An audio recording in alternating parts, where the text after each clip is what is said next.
Okay, we are live on YouTube. Jack, I'm Hello, gonna turn. everyone. Thank you. Hello, everyone. Thanks for joining the April 2025 meeting. We have a pretty packed agenda.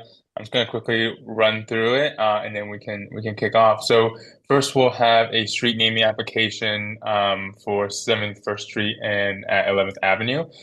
Then we'll have two applications from Skinflint, one application from Ponte Vecchio Ristorante.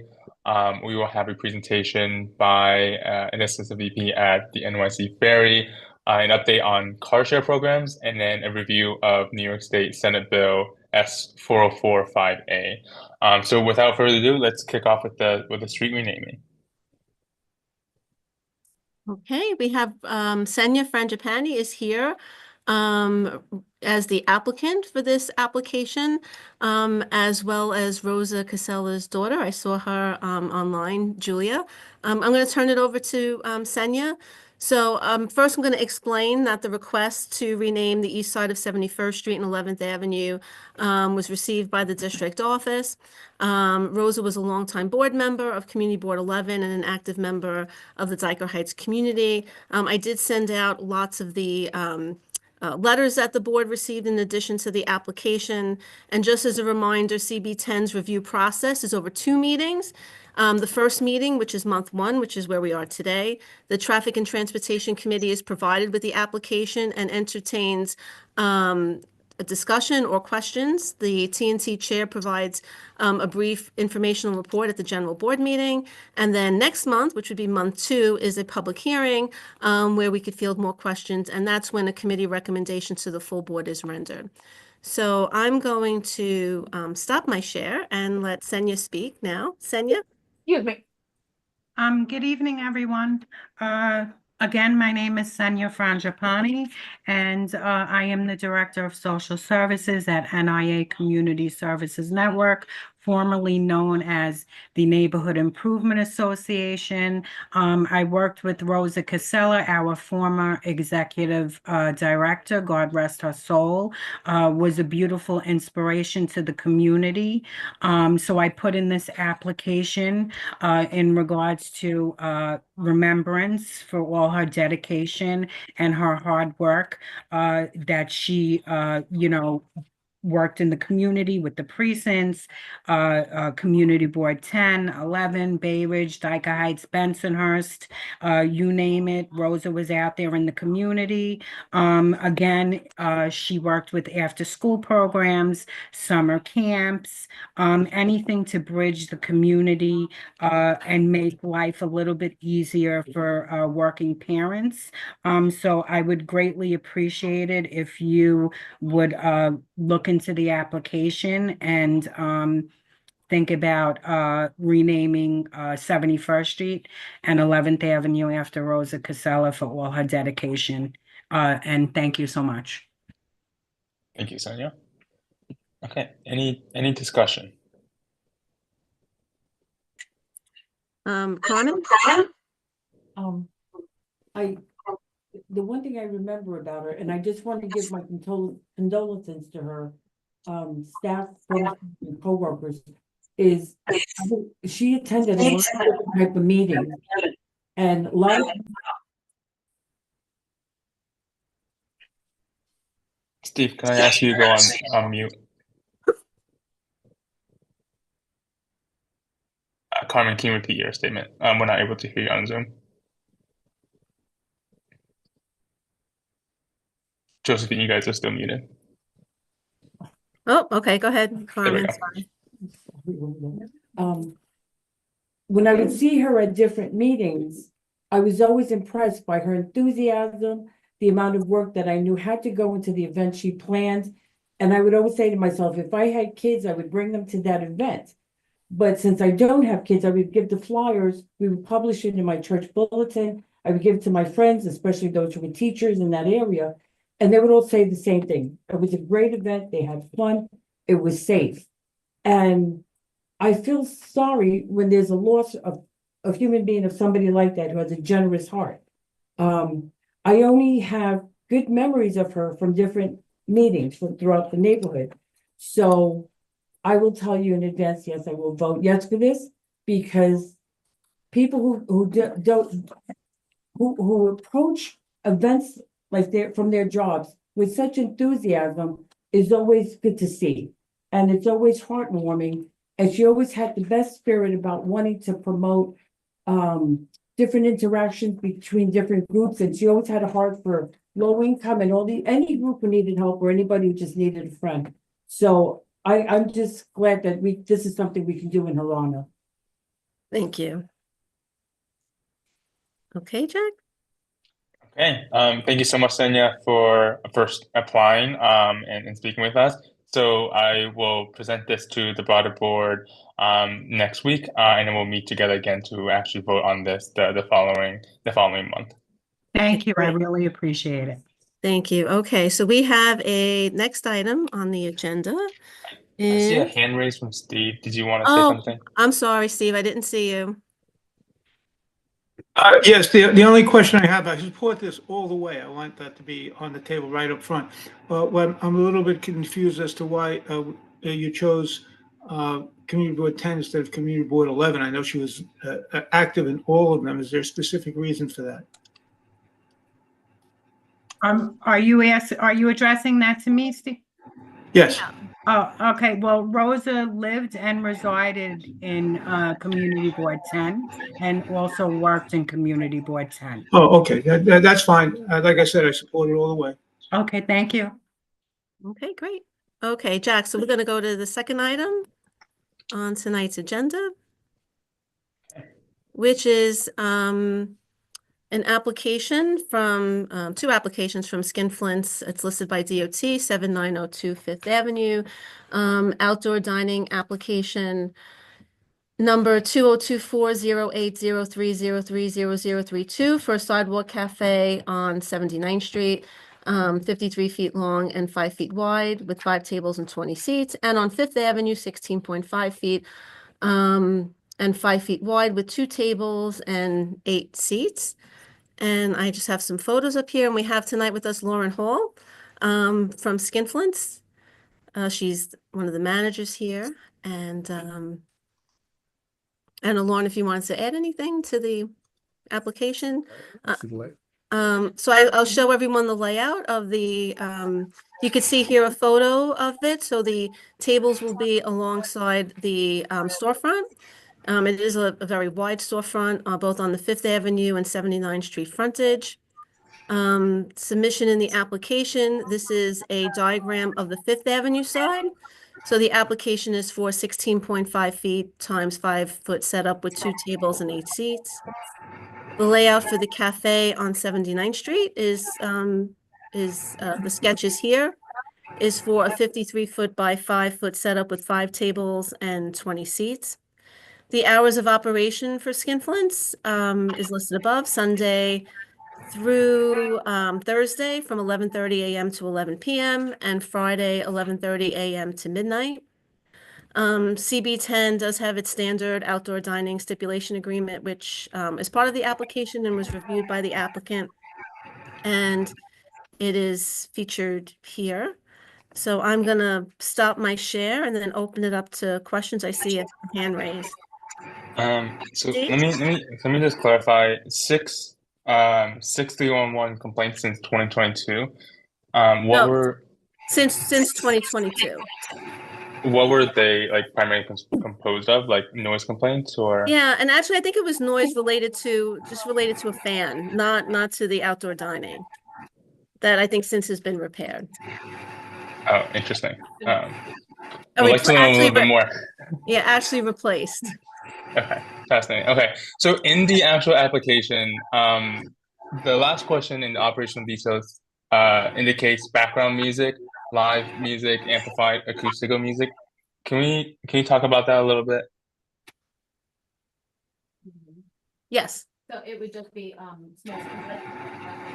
on our Okay, it's quite a bit hard to hear the Yeah. applicant. You know what, Lauren, the microphones are here, so you could probably sit at the table. Any feedback. It would be just small background music at a very low level for obviously our neighbors' concern and our guests, just to set an ambiance. and it would come through speakers attached to our actual building. Nothing would be amplified more than necessary. No, no live music, nothing, you know, bands, nothing like that. So I guess, can you amend the application then to indicate no, Oh, no, I think we're muted now. Okay, hold on, wait a second. Just trying to put that on. Okay, I'm sorry, Stephanie. Okay, go ahead. Let's see if that's better.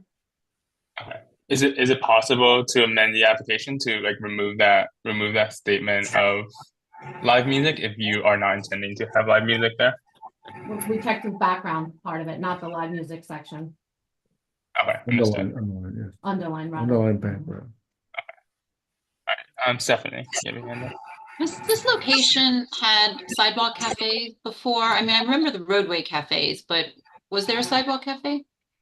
Yeah, during COVID, we had both the sidewalk and the roadway. Both, Through the okay, roadway.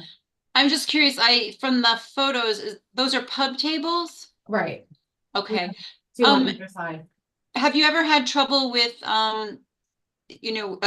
clients standing around the tables outside and drinking instead of, in excess of the numbers who should just be sitting at the table? So the stools are only allotted for that who's sitting, and we use that as waiter service. So Okay, not meant for, bringing your drinks out and hanging out. We don't right, I do just that. wanted to make sure Right. that, and that has not been an issue. No, Okay, great, thank you. yes, thank you.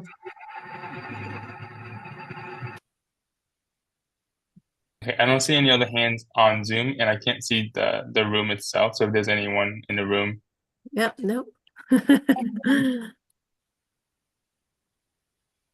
okay, all right. If there's no further discussion, the motion's on the table to approve this application with our standard stipulations for skinflint for I think 7 tables total.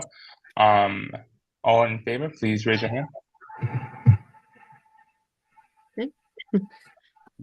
Very Okay. good. Any opposed? Any abstentions or recusals?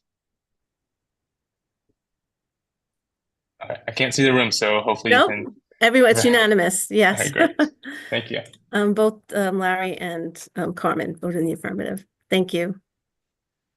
Okay, thank you to Skinflint. The next item on the agenda is for an outdoor dining cafe application for Ponte Vecchio restaurant. I do not see in the meeting room the applicant. If you're an attendee and would like to, nope, there's no one. So Jack, maybe we move on to the next agenda item. Maybe they're We'll running- table. Yeah, I did see them join for like a hot second and then drop. But if they're not here right now, we can move on to the next topic. Okay. So I'm just going to do this. So the next item is a presentation by Tara Das, the Assistant VP of Government and Community Relations, New York City Economic Development Corporation, on New York City Ferry. And also joining her, there's a whole team here. So maybe everyone could introduce themselves while I prepare the next application, the Zoom. And is there anyone who could turn the camera back on for when you do that? Yeah. Like so they can see us in here. Oh, Oh, great. I don't know how that happened. I'm glad you noticed it. I'm looking at this screen, so I'm not seeing what's going on behind me. Okay. So, and then I'm going to actually point the towards you all there, so you could see yourselves. I don't know if anyone wants to join at the table who's doing the presenting. And then I will share my screen. They've gladly presented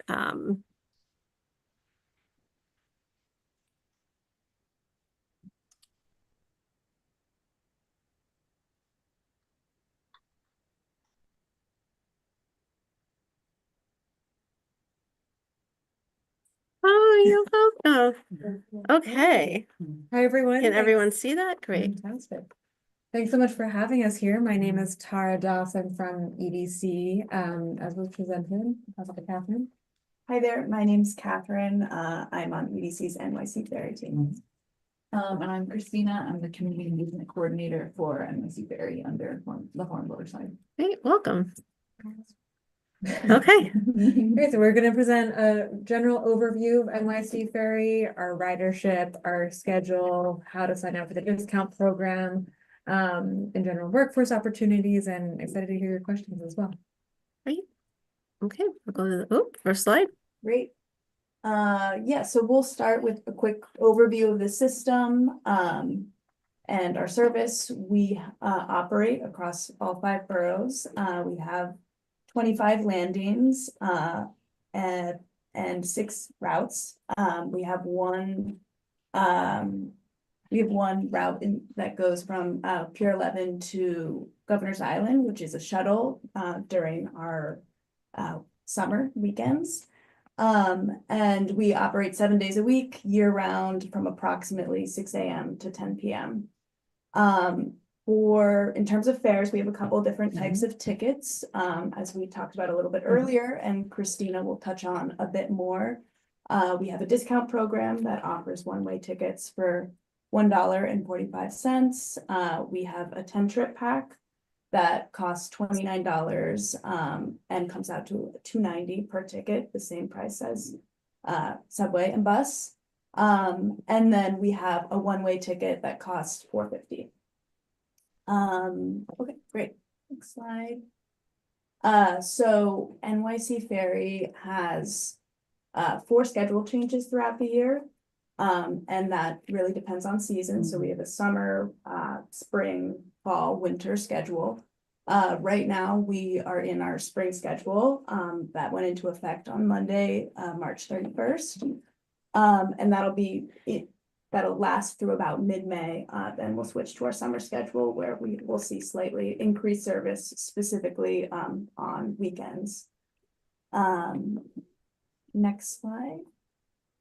So specific to the South Brooklyn route and to the Bay Ridge Ferry landing, we offer a new service called South Brooklyn Faster Connections, which offers kind of express service on afternoon and morning weekdays.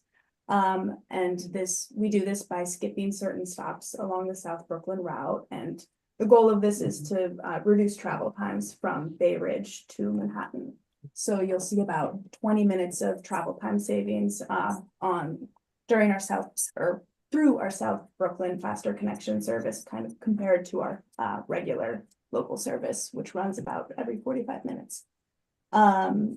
This has proven to be successful compared to 2023 and 2024. We saw about 12% growth in AM peak ridership. So yeah, while our Bay Ridge landing has fairly modest ridership compared to our other ferry landings, we're really happy to see that we've seen some ridership growth, specifically after we've launched this service. So if you ride on one of the NYC Ferry boats, you'll see 2 different kinds of ferries. One will hold 150 people and one will hold 350 people. If you want a fun fact to share with your friends to prove that you know the difference, you can look at the stairwells on the front. So like in the photo, there's 1 stairwell, which means that boat will hold 150 people. If there's 2, it'll hold 350. So when you're like, I really got to impress my friends, that's how you do it. All of our boats are ADA compliant and accessible. You'll find charging stations throughout, onboard restrooms, hand sanitizing stations, concessions if you want to get a snack or a drink. And you can go upstairs to an open air deck if it's a nice day, or you can stay downstairs where it's climate controlled if you want to rain. Next. For our tickets, like Catherine said, it's a one-way ticket is $4.50. You can buy a 10-pack, which brings it down to $2.90. Those don't expire for 3 months, so you do have some time to use them if you're going, there and back. It's like 5 trips. You can purchase tickets on the app or through the vending machines at each landing. And our tickets are separate from the MTA, so you won't be able to use your Omni card on board. You do need to purchase your ticket before you get on board, because as you get on, a deckhand will scan it to allow you on. And once you purchase your ticket and activate it, don't don't throw it away or don't like exit out of your app, right? Because you can actually transfer within 2 hours of initiating that ticket. So say you're here in Bay Ridge and you want to go to the Rockaways, you could take a quick trip over to Sunset Park, use that same ticket to hop on a boat to the Rockaway, and it'll only cost you the one fare. The app is pretty cool. We have real-time routes on there, and like it'll tell you if the boat's running a minute late, if it's on time, which it almost always is. It has trip planner, so you can type in where you're coming from, where you're going, and it'll tell you exactly how to get there. You'll have your schedules, which include all of the stops on that route, when the next boat is coming, all of that information. You can actually track your ferry in real time. You'll be able to see the boat bopping along the route. It has connections to micro mobility options such as like bike shares, and you can actually see in real time how many people are on each boat and how many bikes are on each boat. Because each boat holds between I believe it's 6 and 10 bikes. And so if you have your bike with you and you want to prepare and make sure it can fit on there, you have that information. Our discount program, which is the $1.45 tickets, the folks that are eligible for that are seniors who are 65 years and older. High school students, oh. Okay, that's okay.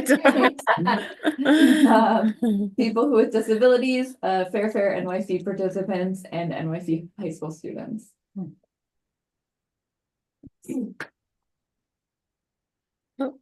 Okay, sorry. Go back. Go back once, I see. Yeah. Okay. So for everyone but students, this is how you're going to apply for the discount program. You can do your discount program application online at ferry.nyc, or you can go to that website and print out a paper application and mail that into the Navy Yard. It'll tell you exactly where to mail it once you're on there.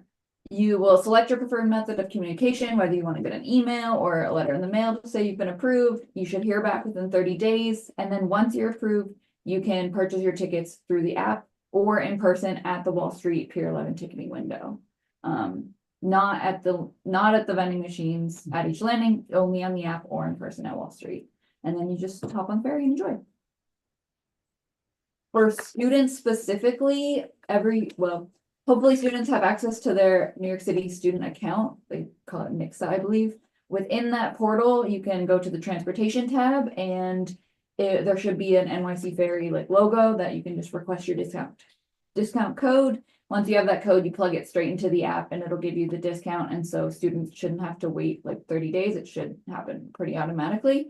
And if your school, it's all public students already should have access to this account. If your school is private and charter, you might not. And if that's the case, you can always talk to your school and then they'll have to set it up. Just as a reminder, if you're buying your discount tickets specifically, you can only buy them through the app or at Wall Street Pier 11. Careers, so we have a variety of careers at NYC Ferry. They range from things with no experience needed to captain, where you need your captain's license. Something cool about NYC Ferry is that over 50% of our captains started as deckhands. And so we really do try to promote internally and educate the folks that are running the ferry and support their career goals if that's what they like to do. Next. Advertising on board, we have a variety of advertising opportunities. So we have a bunch of screens, 228 digital screens system wide, options ranging from 15 seconds to 1 minute. And we also have, an e-newsletter and a blog to connect with folks that may view all of our things online. So a lot of riders will read the blog to find things to do, tips to go, places to go around ferry landings. And we also have a discount program for small businesses, minority-owned businesses, women-owned businesses, veteran-owned businesses, NYC government entities, organizations, and nonprofits. If you have any questions about that, you can always, you can ask us, but you can also reach out to advertising at ferry.nyc because they'll be able to give you more specific prices and stuff. And then if you guys have any questions. Okay. Stop my share, and I see Steve. Steve, is that a new hand up? Yes, that's new hand. Okay. I'm a big fan of the ferry. I'm a little confused. Are tickets transferable? I know that they're virtual, but if I wanted to give some to my son or something like that. For the discount ticket, you would have to use it on yourself. For a regular ticket, you can buy a couple of them, you know, say you're bringing your 3 friends along, you can buy 4 tickets for all of you on one phone on the app. And then you can show them when you're going to get on board, and they'll just scan all of them. Well, if I have 3 and only 2 of them show up, can I give that last ticket to somebody else? I mean, yeah, you could, Not in the Okay. app, but if you have a paper ticket, yeah. you Okay. can feel free to give that to somebody else, yes. Okay, thank you. You also don't, if you buy 3 tickets, you can choose to only activate 2 of them if your last person doesn't show up, and then that last one will stay on your account for 90 days. Okay. Staley? Hey, Hey. I also am a huge fan of the ferry, especially the Brooklyn Faster Connections pilot, which I use constantly. I have 2 questions. One is sort of a broad one. What do you think we can do sort of on the community side to help build ridership at the Bay Ridge stop? And then what is going on with the Staten Island to Bay Ridge ferry that they were sort of pitching last year, extending that St. George line over to us? Do you guys want to take the Staten Island question? Yes, so yeah, we've definitely been hearing some buzz about the Staten Island to Brooklyn connection, and are really eager to hear about all the excitement surrounding more ferry service. We don't have any current plans for expansion right now or any new route configurations. Really, like any changes like that would need to be considered alongside a more comprehensive system-wide study, and to understand what that change would do to, our operational operational implications, financial implications, and yeah, so. But I would love to know because I think we mostly hear from folks in Staten Island. Yeah. About why they would want to come to Brooklyn. I would love to hear how, folks here might use a service to Staten Island. Well, I mean, I can speak, I think for a lot of people in the neighborhood, in that another issue that comes up in this committee a lot is the bus service to Staten Island, which is completely overwhelmed. So an alternative to the bus service that's running over the Verrazano Bridge would be huge for people who have to commute between Brooklyn and Staten Island. Because it takes so long and it's congested. Because the Streets or. No, the bus itself is, people are like, it's completely Oh, it's filled with packed. people. It's packed. You're Yeah. seeing that in commuting hours going to Staten Island. Was that? You're seeing that in commuting hours. Yeah, to they have Staten them. Island Yeah. as well. Well, they should Yeah, use it, that route it's getting there. There's a lot of, I guess what I'm saying is there are a lot of people moving back and forth between Bay Ridge and Staten Island every day. Yeah. Over that bridge, yeah. And there are a lot of people that have family there. Yeah. And they don't want to drive the simple thing, well, there's not gonna be parking at that end, but they could be picked up at that end. But then if they have to get on a bus, say an older person, they're like, forget it. So we're gonna go And on it's not always Easter easy, Sunday. certain times they just come in to pick them up, and you've got that expense. Right. But He's right. I'm sure they would enjoy a nice ride going over. If I could ask you a follow-up related question, if this board wants to push for a service extension like that, where should our efforts be directed? Does that usually come from our elected officials? Is that something that's sort of internally studied at NYC Ferry? Where's the best place that we can Well, push a little? rest assured, your elected official is definitely. I know. Yes, Yeah. we have heard from him many times. I would say that would come to EDC. Mhm. So that's something that we set the policy for NYC Ferry. We decide where boats go and how Mhm. frequently. So whatever that effort is, you can send that to us. Like Catherine said, like, we don't have any current plans, but it is definitely on our radar, and we are always looking for ways to improve Yeah. the system. And so I would say that when we get to the point of being able to look at that comprehensively throughout the whole system, this will definitely be a link that we assess. Cool. Okay, and wait, we have Doris. Behan? Oh, wait, Sorry. because we had another. Yes, Yeah, I community, need to take all the time, but yeah. But I can answer that one Sure. pretty easily. So as part of like the community engagement, Mhm. team, Sarah and I here, and our coworker who has a night to focus specifically. We do a lot to engage the community that we're always looking for more connections to Mhm. do that. So we do like canvassing, we attend local events, we do presentations like this one, to community boards, but then also like other organizations, like I've presented to like the Staten Island Community Partnership, which is just like a nonprofit.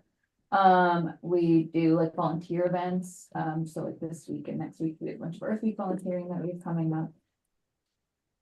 Excuse me. So really, And get your water. oh, thanks. Our team is always doing Mhm. those things, so any opportunity that you guys would have, Bring where it you're here. like, Yeah. where you're like, we'd love to have you. We will come join us for an open streets week or something like that, we'd love to. Gotcha. All right. Yeah, last month we just went over quite a few applications for open streets. Maybe we can send some of those details and discuss with you Okay. offline Yeah, that would be about great. And promoting some of those. And that's a Yeah. great spot for us to engage, like specifically with people to help them sign up for the discount program and the just, get them more engaged, hands-on. Yeah, I love your newsletter because I share oftentimes when you have announcements in our newsletter, Yeah. and certainly make sure that you all are on it. And we have a quick nifty little link to all events in Bay Ridge that I'll send you Awesome. tomorrow morning. Thanks. I will leave a card for everybody who's here in person. with Great. Our information. Okay. And then at those events, yeah, any feedback we hear from people who live in Bay Ridge about like interest in another stop, we always pass it on to UBC But if they're aware. We're having, the Third Avenue Fair, which is well attended, and the Fifth Avenue Fair. But this is something, I used to work in the media, so if you have a tablet and show a video of like, the first time I took, I was in awe. I was like, I cannot believe I'm only paying like $4 for this.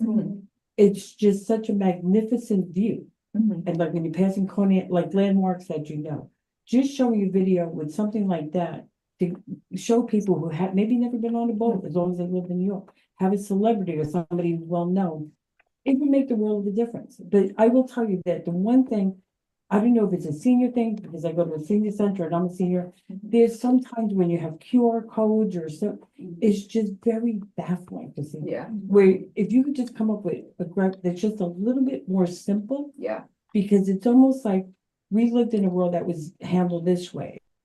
And now it's like information overload. Yeah. Just if you can just keep that in mind, because whenever they have presentations at the senior center, I'll go to bring information from there to other groups that I go to. And I'm just looking at people and it's like, well, that sounds like a good idea, but I don't know what's gonna happen when I get to the machine. Yeah. I'm sure you can improve your, increase your ridership that way. Yeah. But I didn't even know that students had like a discount fare, because when I go to church, and I'm gonna talk to them, I'm like, hey, I know a lot of go to school in Manhattan, this might be a much better way to get Right. into the city. Great. So, Yeah. Thank And Thanks, Scott. Thanks. we have Yeah. Yeah, thank you. Doris, you've had your hand raised for quite some time. That's Please. okay, thank you. Yes, Community Board 10, you say you have requests from Staten Island for ferry service to Brooklyn, but Community Board 10 has advocated for this service for several years.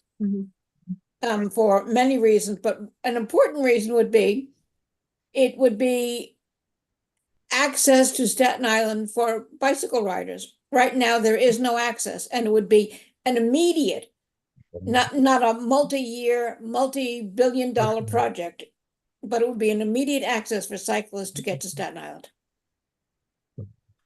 Thanks. Jack, Larry Stelter, who's in the room, has his hand raised. Larry? Yeah, if I walked out to the 69th Street Pier tomorrow morning, get on the ferry, I'd have to use the app, or is there any other way to buy a ticket? Or that's the only way to buy a ticket? Or for go the to Wall- discount tickets? Yeah.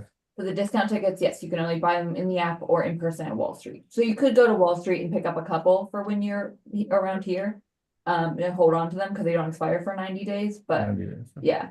And we, kind of what I was gonna say earlier too, is we do different tablings. So some of the tablings that we're doing will be in the Bay Ridge Library soon.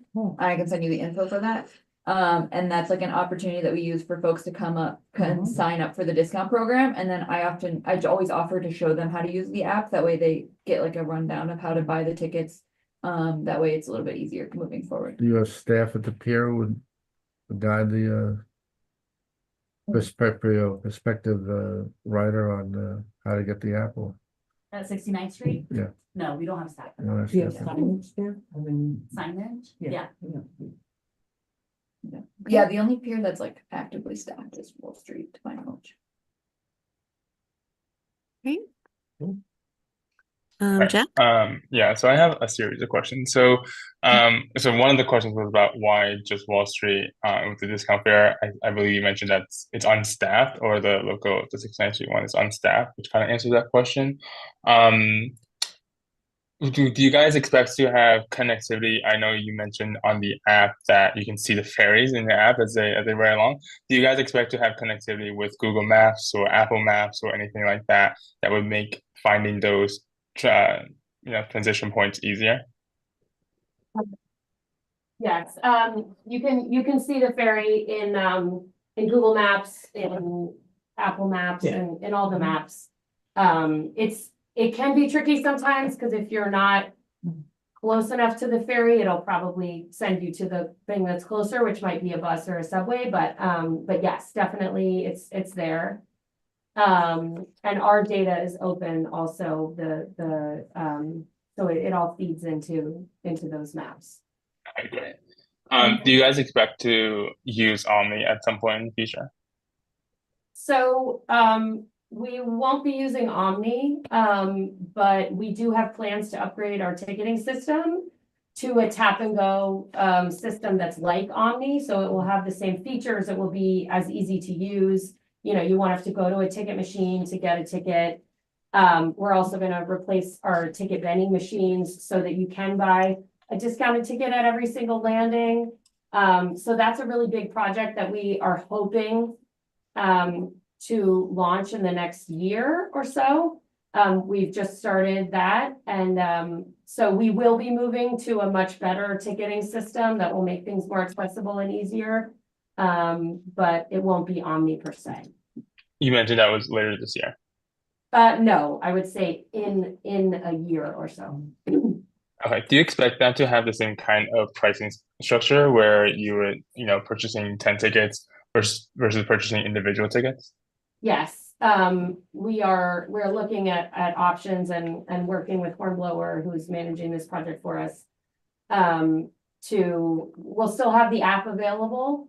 And then there will still be ways you can buy 10 trip tickets and discounted tickets from the vending machine. Okay. All right. It's good to hear that discounting will be available on Yes, the I'm actual very one, excited so. about that. One comment on the last comment. Jack, are you done with your questions? Because I have a couple more, but sure, go ahead. No, go ahead. You finish. Then so I Wait, mean, so- mostly just comments rather than questions. One comment is that MTA is looking to redo their bus system, which is still in flight. So if you guys can connect with them, obviously about all the various landings, I would like to see connectivity across. Like for here in Bay Ridge especially, right? There's no subway line nearby the ferry, so connecting it with the buses is kind of the requirement. But lining up those kind of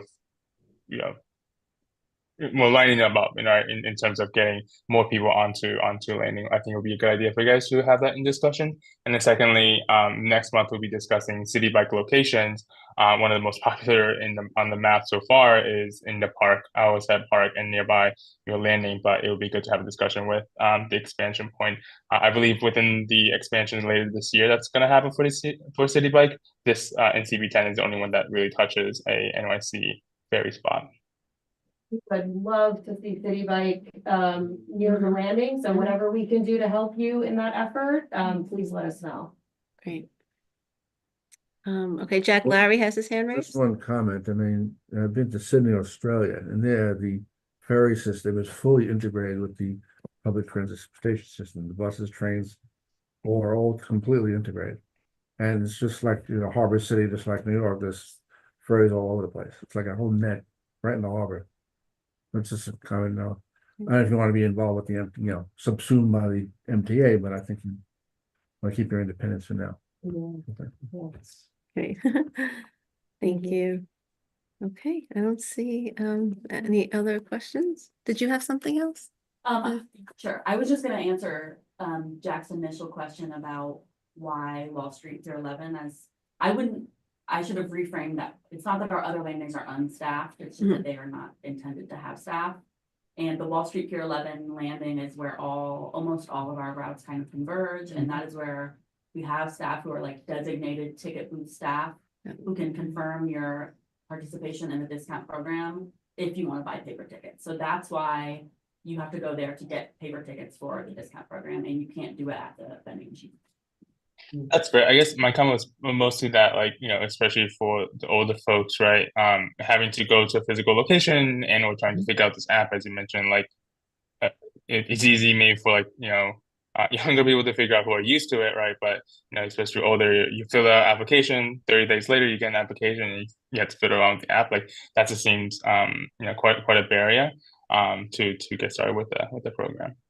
But it sounds like it's going to get better in about a year or so. We'd love to have you back in about a year or so to promote that. We'd love to update you on that. Thank you. Okay. Yeah, Any sounds other good. discussion points? Happy sailing. Thank you. Thank you Thank you, so guys. much for coming out. Thank you very much. Okay, I'm gonna go on to the next item, Jack, then, Take your phone, everybody. Thank you. Sorry, so the next item on our agenda is, let's see, it is New York City DOT's car share program, and I'm just gonna try to share one more time.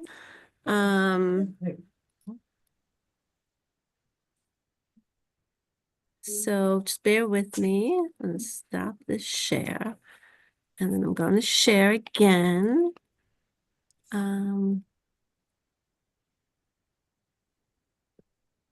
Okay, great. Sorry about that. Okay.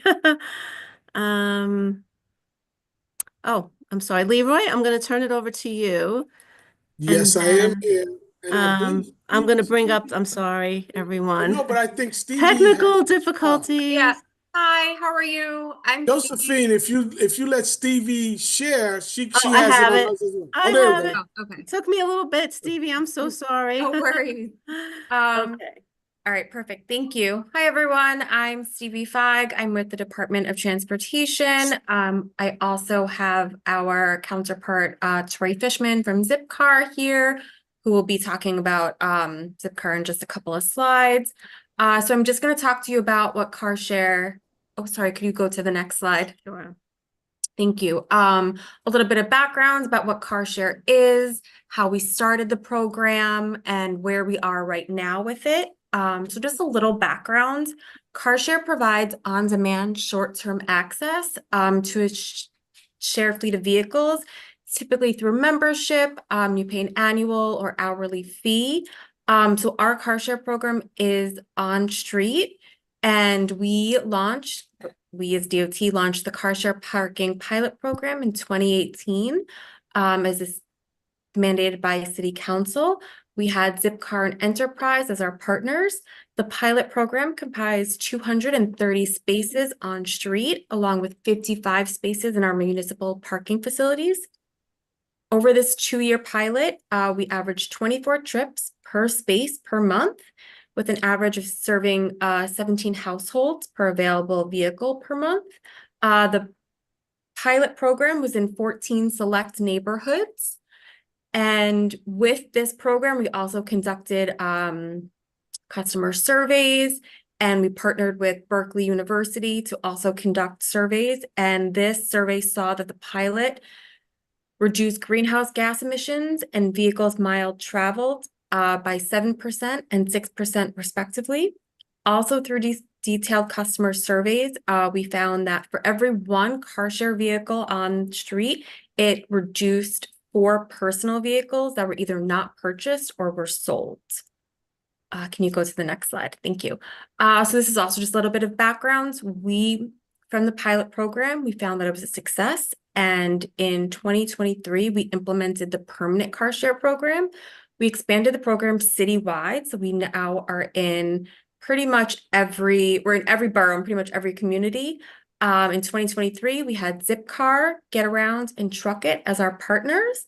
We had over 500 on-street parking spaces and 60 parking spaces in our municipal lots and garages. Unfortunately, in 2024 of April, Getaround ceased all operations within North America due to New York State insurance costs. And so of their 160 spaces, 90 of those we returned to alternate side parking, and 70 were reallocated between our two remaining partners, Zipcar and Truckit. Currently in Brooklyn, there are 246 on-street car share spaces, and on the graphs or charts to the right, it shows the average trips per month per space citywide. And for Brooklyn, so it's eight citywide. Oops, sorry. 8 citywide and about 7 for Brooklyn, serving an average of 8 households per space per month, citywide, and again, 7 for Brooklyn. And now you can go to the next slide. Thank you. So in New York Community Board, that we are actually new to CB10, so we're really excited to be here and introduce the program to your community. Zipcar has requested 2 sites within your community board. Each site is 2 parking spaces, and they are located on the same block face at the corner. There is regulatory signage denoting car share parking only. It will have Zipcar logo on it, and this means that only Zipcar cars can park in these 2 spaces, and it will take up the first 20 feet.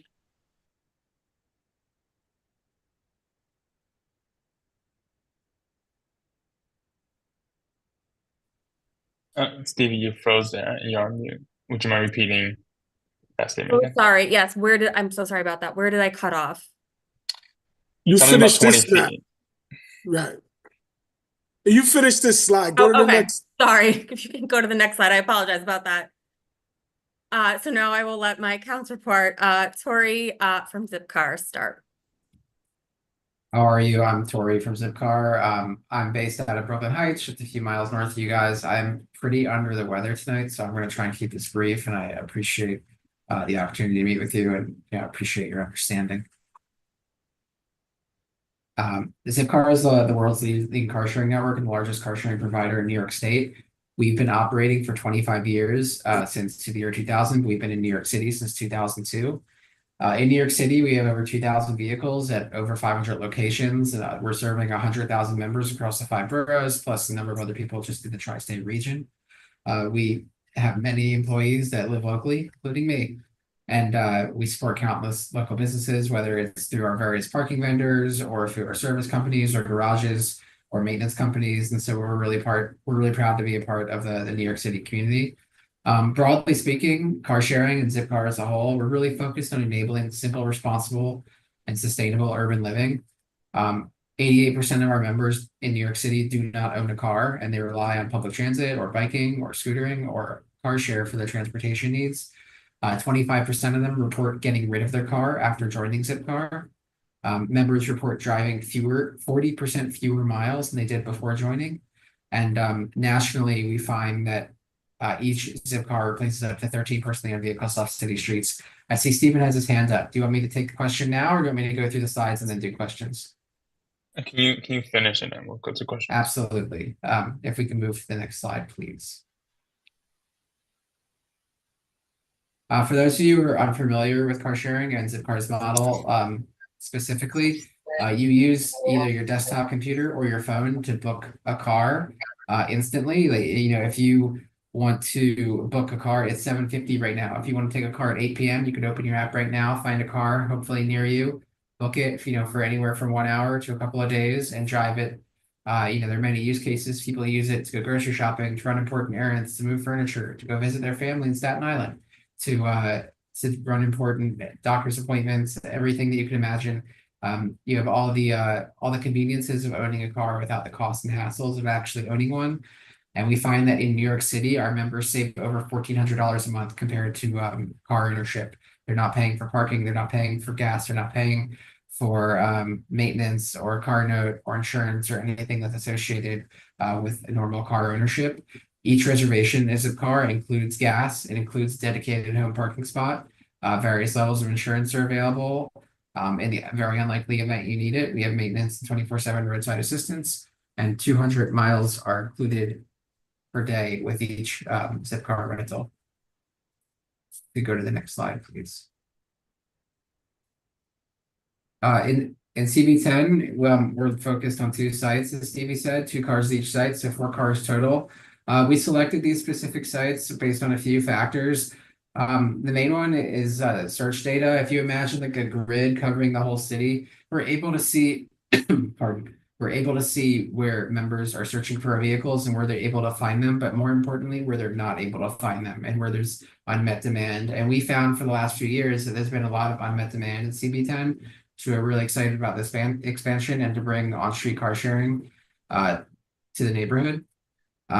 Generally speaking, we place these on street in areas that we're otherwise unable to serve. What that means is that private garages or private lots in the area can't accommodate car share or won't accommodate car share.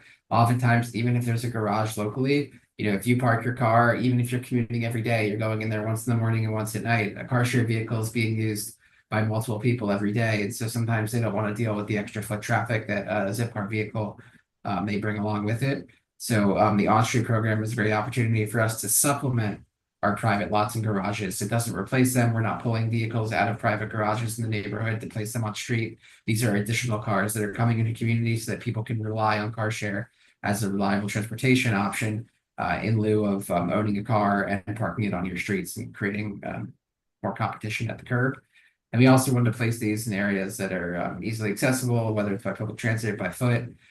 You know, that's the 60th Street location is just to a park. We don't want to place it in front of people's like single family homes and things like that. We're not looking to compete with people trying to park near their houses. To the next slide, please. Across the city, we have a focus on equitable and affordable access. We have a partnership with NYCHA where we place cars at NYCHA properties, and across the city, all NYCHA residents get free first-year membership and then substantially discounted membership thereafter, something to the tune of like 80% off. We also, all SNAP recipients are also eligible for 50% off their membership in perpetuity, as long as they're an eligible SNAP recipient based in New York City. We also are committed with, in partnership with DOT to place a high percentage of these vehicles in what DOT is deemed to be equity locations. DOT has a floor for the number of locations, like a percentage that has to be placed. I think somewhere upwards of 50 to 60% of our sites are in equity zones, so we're well in excess of DOT's minimum requirement, and that's just part of our commitment to serving every corner of every community across all 5 boroughs. In terms of outreach, we want to make sure that people are aware of this program. That's one of the benefits of having cars on the street, is that people can walk by and see car share is an option in my neighborhood. Maybe I don't need to buy a car. Maybe my family doesn't need to buy a second car or what have you.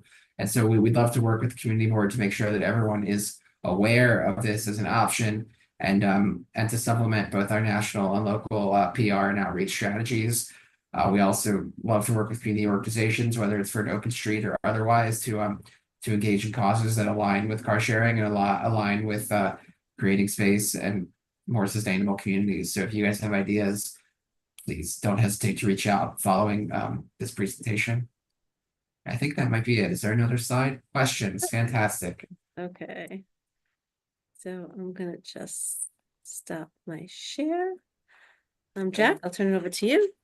All right, Steve, why don't we go with you first? You're muted. You got me? Okay. I think it's a great program. I really do like it, and I've always liked Zipcar. I thought it was fine. I'm confused at one thing. You said that when you switch to Zipcars, you've taken surveys, and people say they drive fewer miles when they have a Zipcar situation. Why would that be so? For example, if it's somebody like me, I drive approximately the same number of miles every month because I go to the same places, do the same thing, and I think many people would follow that pattern.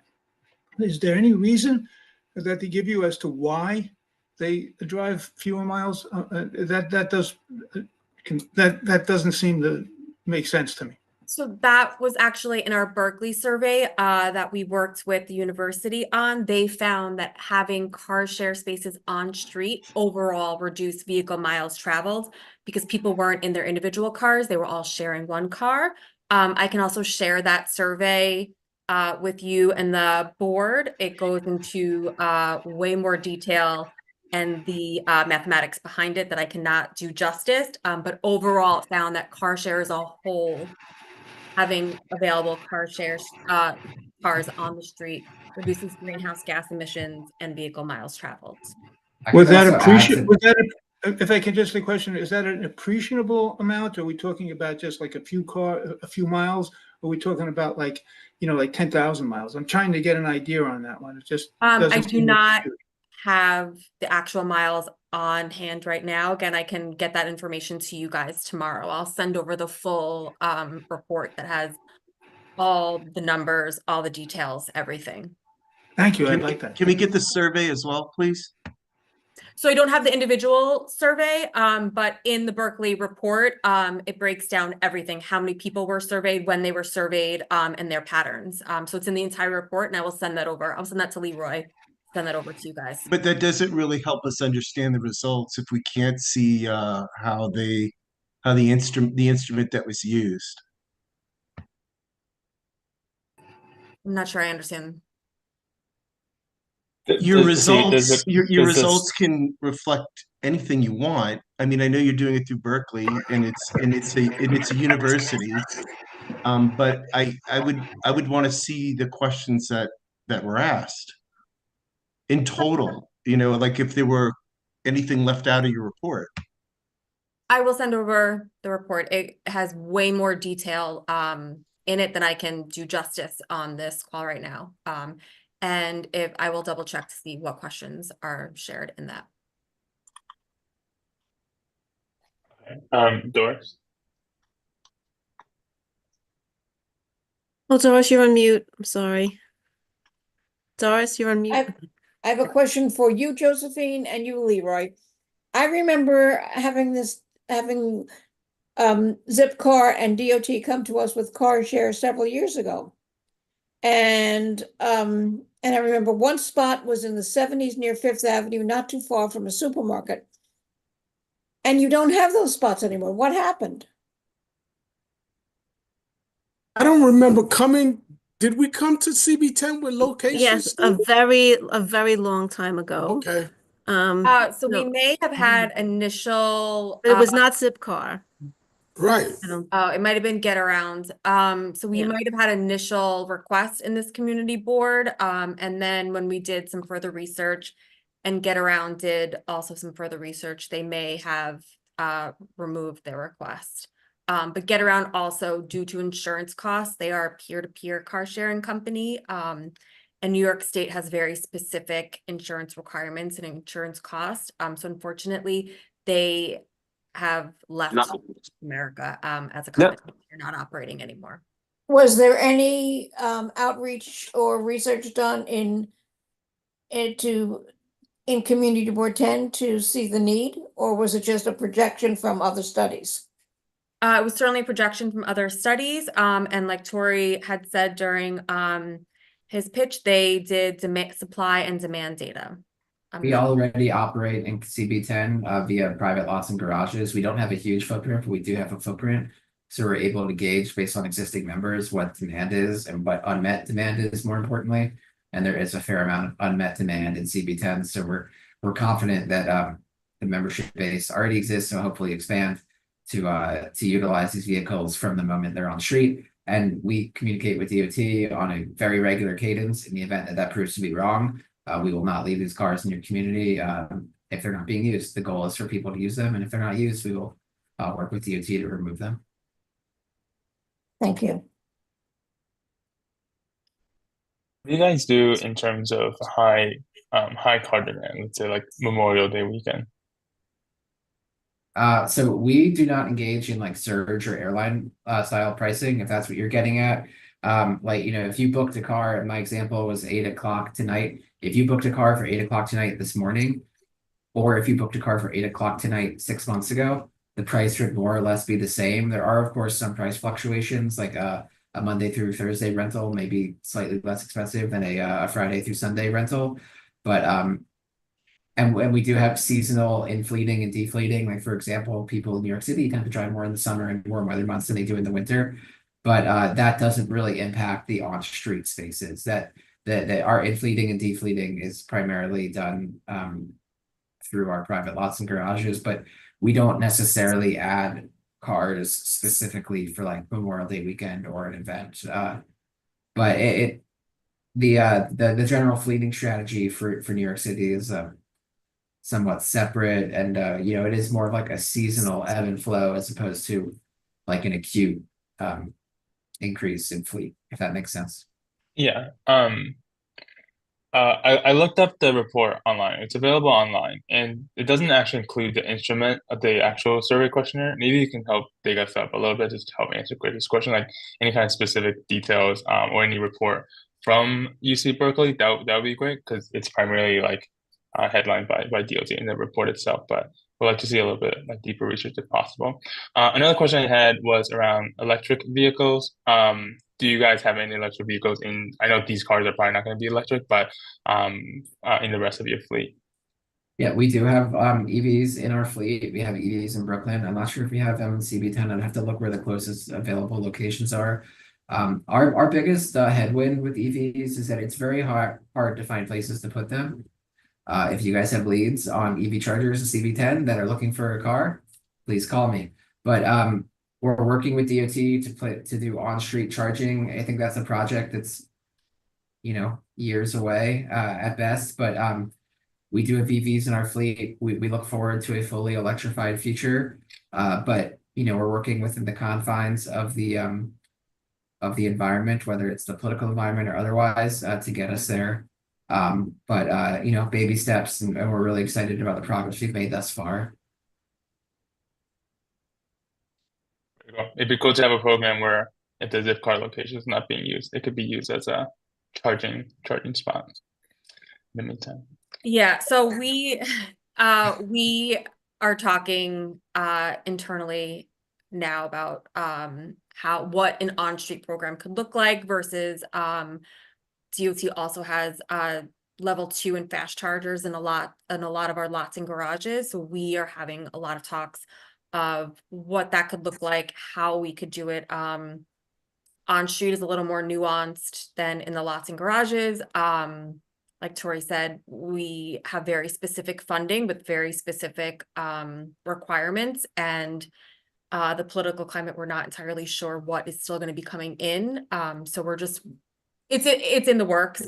Unfortunately, I don't have anything specific to share now, but it is we are thinking about it for the future.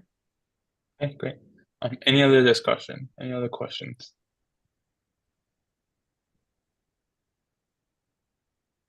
Okay, all right. So Josephine, can you clarify the ask for this committee? So we were notified by the New York City Department of Transportation of 2 locations within Community Board 10, which were identified in the report, and we're asked if we'd like to provide comments or feedback. We thought it was a good opportunity to provide information about the program because it's been some time since we've heard about that. So we can provide feedback, we cannot provide feedback. It's pretty much up to the committee. Okay. I guess I'll just put forward a motion in support of both of these spots here, in support of both of these, without any further comments. If there's any additional comments to add to that, before that's finally put to a vote, please raise your hand. All right, Dino, I see your hand first. I just have to ask, so, I mean, you're taking away public space for a private company. When these cars are in use, that sits empty and it's illegal to park there for anybody else. And, CB10, a lot of people own cars, they own their own cars. Which also, I just have to say, as someone who used to use Zipcar, I found it prohibitively expensive. I also had problems with cars not being there or being very dirty when I went in. And I ended up buying my own car because it was just a lot cheaper than renting it for 2 days and paying like $200, which is like more than my insurance, my monthly insurance, So that's just my own 2 cents for what it's worth.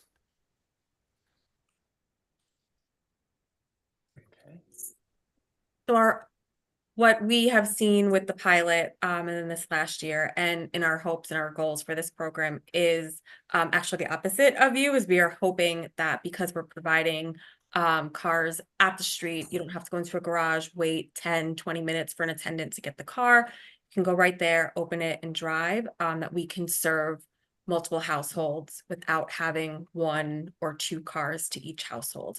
So ultimately it can free up parking,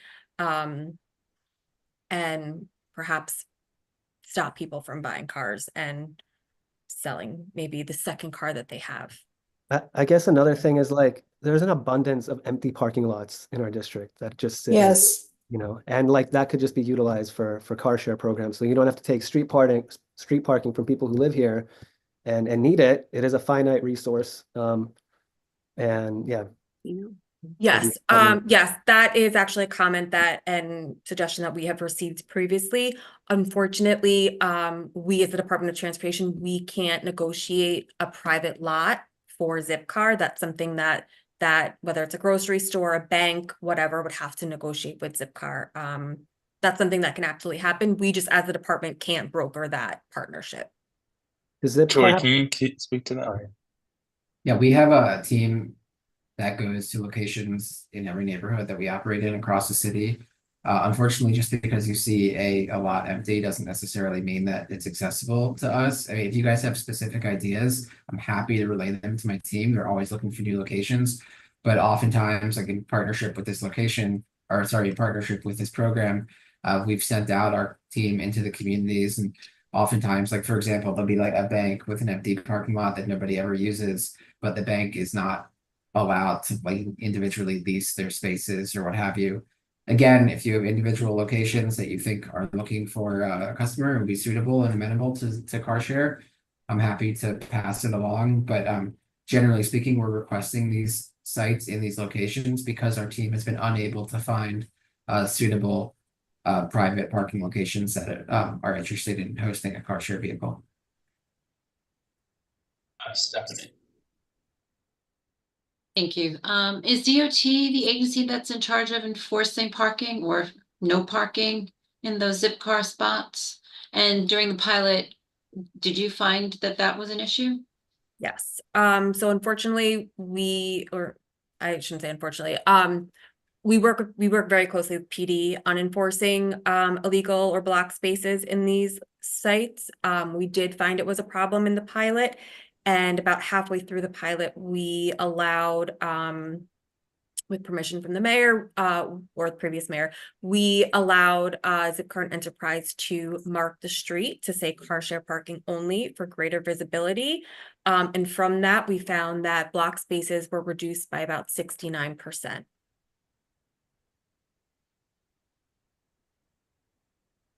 Okay. Any other questions, comments? And I just also want to say, I don't think I said this before, we get monthly usage data from Zipcar, and we're constantly checking that. And so if we find within 6 months, a year, this is an annual process of renewing sites, removing them, or requesting new sites. So if we find that usage isn't where we would like it, or there's very low usage, we're not serving a large number of households, sites will be relocated or removed. So it's not like these sites are permanent, especially if they're not getting used. We all have a vested interest to have these sites successful and the cars being used by several households. Okay. Sorry, because I didn't see your hand. Your hand is yellow against your yellow background. So, but please go ahead, Chris. You're muted. So what's the arrangement between the city and Zipcar? I mean, is Zipcar paying for the spaces? Yes, Zipcar pays an annual permit fee. Okay. Yeah, I mean, What is that listen, thing?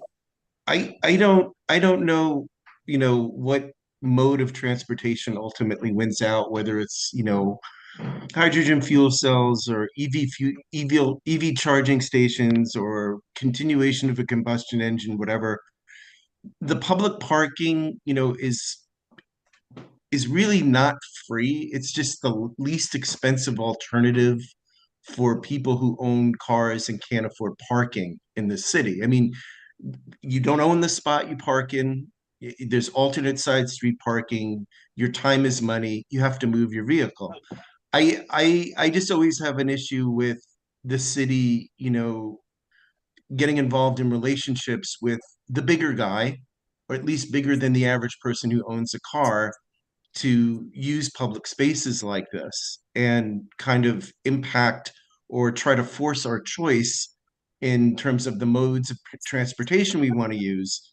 I'm also always very, very interested in data as someone who works in data and compliance and has done many surveys in my lifetime, about how surveys are conducted, so that's why I was really asking for the instrument, because whenever I did a survey, any newspaper that asked about the results also asked for the survey tool, because we wanted to know what questions were asked on a very deep level. I have no problem with the spaces being piloted, because I know that 2 or 3 spaces have actually been added in the near vicinity recently. So it's going to balance out a little bit. But, if anyone's supposed to get some special treatment in all of this, I think it's the people who actually park cars around here. Where is our opportunity to barter or bargain with the Department of Transportation or the City of New York? It's not there, is it? It really isn't. So I just want to throw that comment in there, because it's all wonderful when marketing comes out and tells you what's green and what's not green, or what may be sustainable or what may not be sustainable. The bottom line is that you really have to listen to people, and I live on this block, so I can tell you no one surveyed me about this at all. So I'm not gonna I'm probably gonna vote against it, but I mean, I'm not gonna put up a huge fight over the 2 spaces, because you know I know that we've kind of balanced out the 2 spaces you're getting for 2 spaces that were added on another block. So that's all I'm going to say. Thanks, Jack. Thanks, Chris. I think I saw Dino first and then Doris. Yeah, just a quick question. Is there a reason why you guys haven't adopted the car to go model? I don't know if you remember that, the smart cars, it was a car share program where you could park within a zone instead of having like dedicated spaces. So when the car to go left, someone who lives in the area can use that parking spot. So Car2Go no longer operates in New York. That's one of the main reasons. Also, Car2Go is a very different operational tool than our on-street program. The on-street is dedicated parking. That's exactly what we're looking for. It's dedicated spaces. So when you take the car out, you are coming back to a space. Car2Go was a free-floating model, and so they didn't have to register with the city because you were adhering to regular ASP rules. So the car share program is for dedicated parking. Okay, Doris. What are you paid per parking spots, and how many parking spaces do you have citywide? So each parking permit is for 2 spaces, and it is $475 per permit, and that's an annual fee. Right now there are 275 sites, so that's $475 per site. And I know that someone is going to ask how we came to that number. We are, as an agency, it's by case law. We are only able to charge based on administrative cost for the curb. In New York City, besides meter parking, there's no cost associated with the curb. And in order to change that case law, we need buy-in from the state. This is not just for car share, this is also for contractors and other specific permitted programs. And that is a conversation that we have started with our senior leadership team and senior agency members. But we do need buy-in from the state. So unfortunately, it's not our call on exactly what we can charge. There's very specific formulas for how we input everything to get the cost. The cost doesn't include like street cleaning, street maintenance, any of those kind of costs. So no. Zipcar is responsible for cleaning their sites. They are responsible for cleaning their sites at the same frequency as alternate side parking. The cost of the permit is based on administrative costs. So that's the internal work that we do. So it's reviewing the sites, mapping the sites. It's everything internally that we do to review everything.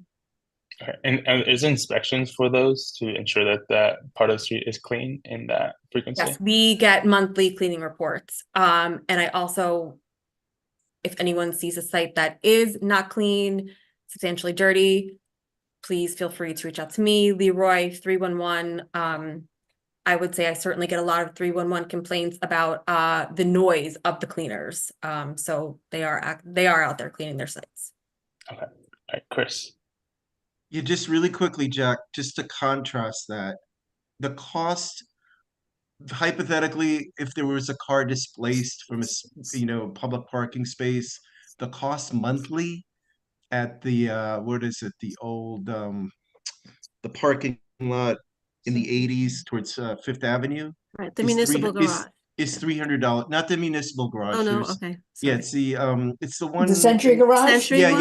yes. Okay. Century 21 is $300 a month. Okay, Jack Staley is in the room. He has his hand raised for question. I was a little surprised also that fee was so low. I mean, I understand the issues that you're talking about with the formula for how you have to calculate the cost, but on the face of it, it sounds like Zipcar paying $475 a year for a space that holds a car that generates probably $40,000 a year in revenue for that company. Seems like a little bit of a ripoff for the city. My question is, would it make any difference if the space that you were giving to Zipcar was a metered space that has a cost associated and has revenue associated with it? Would the city be able to charge Zipcar more for that space? As of right now, we don't have any car share spaces in metered spaces. No, that's what I mean. If a metered space was converted into a car share space, could the city charge more for it?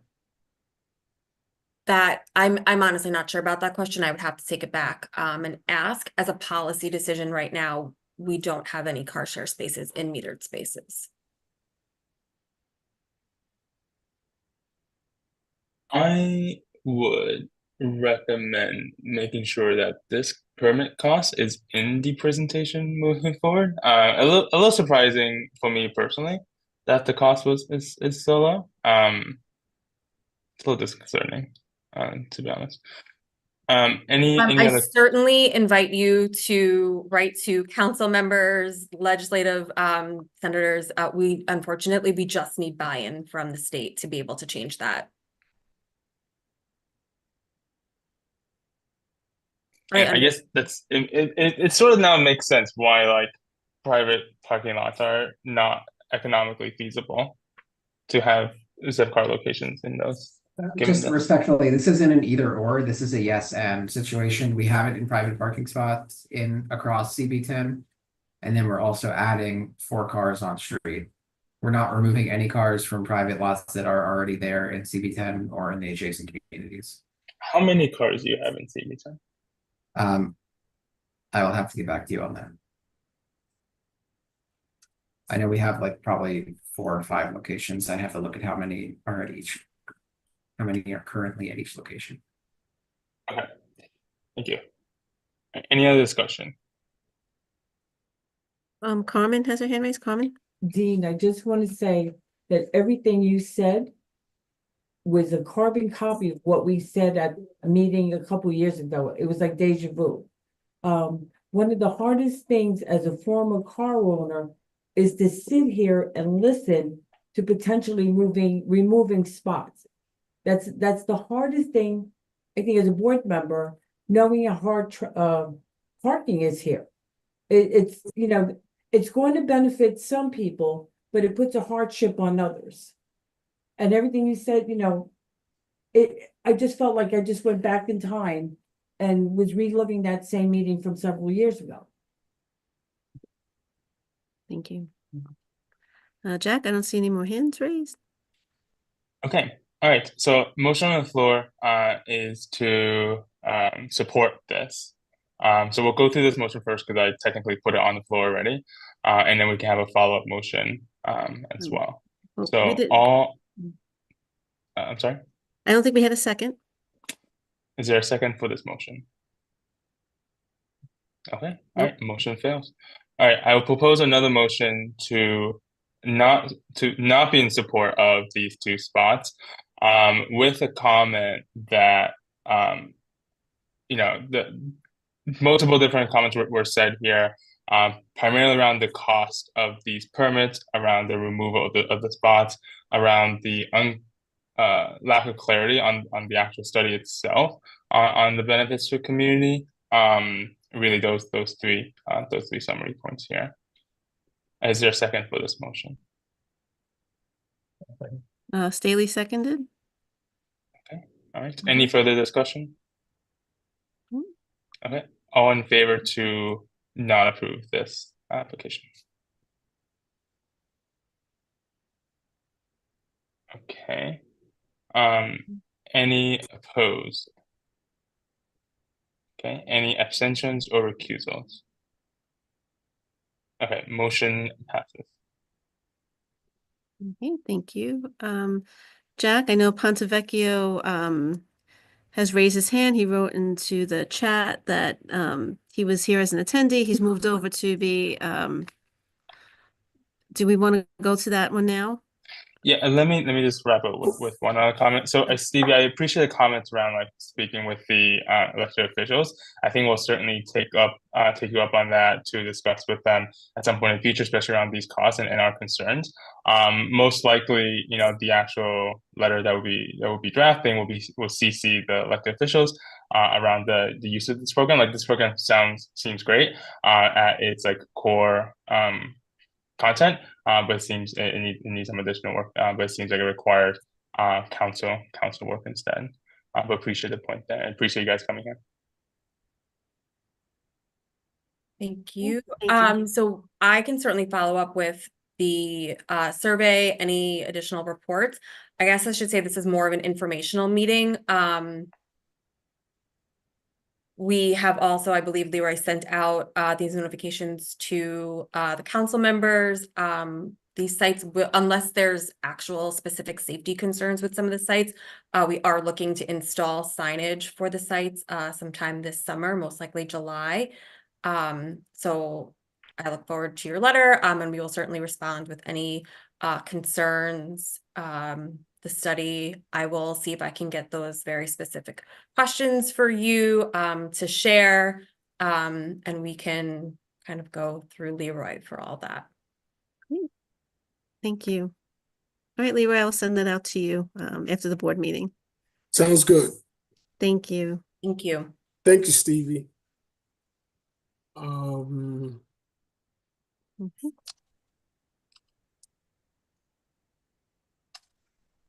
Okay, next topic.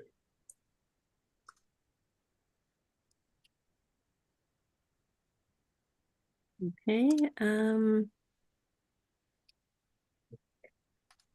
So, okay, Pontevecchio.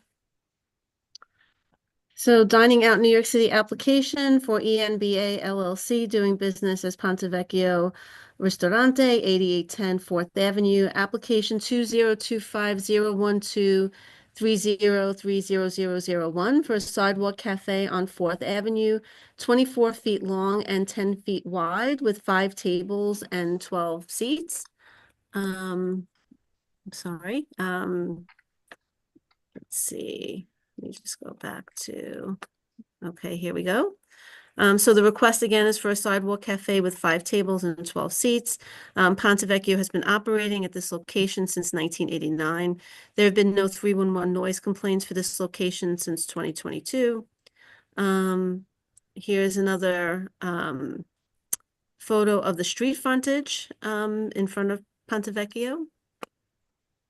The layout of the sidewalk cafe that was included in the application, I have circled the 5 tables in red. Those are the addition that I made. The application is for a 24-foot by 10-foot setup. Again, 5 tables and 12 seats. The hours of operation for Pontevecchio are Sunday through Saturday from noon to 8 p.m. Oh, okay. I'm going to turn it over to the applicant if he wants to add. Where did he go? Hello, I'm here, man. Oh, there you are. Okay. Yeah, I'm here. Okay, do you have anything to add? No, nothing. What you said is enough. I just want to add that we don't have any music for the sidewalk cafe or anything. We only have music inside, so it won't be any noise or anything. Just the tables, silent dining. Okay, all right. We'll open up for questions and discussion. I see Staley first. Yeah, Staley. You mind, can you put up the picture of the frontage again of the restaurant? Yeah.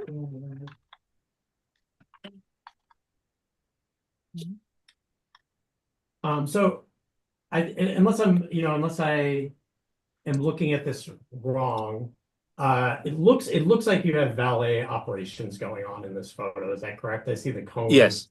Okay. Yes. Do you plan to change that practice? One of the stipulations in the application that you submitted said that you will no longer be doing that. Okay, no problem. We agree to that. So you're going to stop doing valet parking? No, the valet parking is still here. No, but so stipulation number 9 in the application that you submitted said that you will not have valet parking services where you block spaces in the street. Yeah, we're planning to stop it, but I don't know exactly when. But once we get the approval, we will stop the valet parking service. Okay, very good.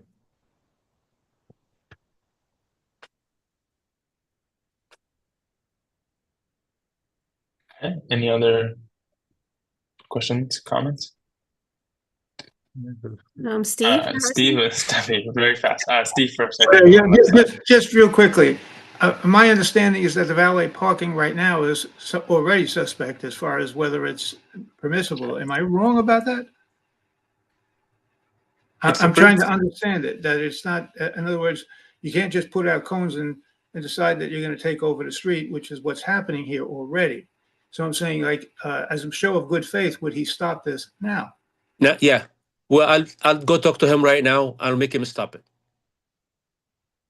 Do you use a service for valet parking, or like do you have people in-house that does this valet parking, or what?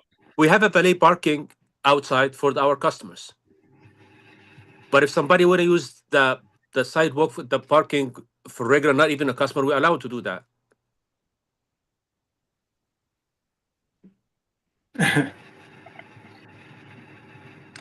Okay, all right, yeah, okay, so valet parking is not illegal. So just so we're clear there, as far as I understand the rules. So yes, it's part of our stipulations, but it's part of our stipulations more as like, hey, it's not illegal here, so it shouldn't be a thing. Just so we're clear. Right, certainly using cones, across 4th Avenue to hold parking spaces is not permitted, period. Okay, we will change that. We apologize for that. Stephanie? I was just going to echo the same thing, that I don't feel comfortable with waiting for the applicant to await approval before he removes the cones. Like that it should be done in good faith, and because it's not permissible.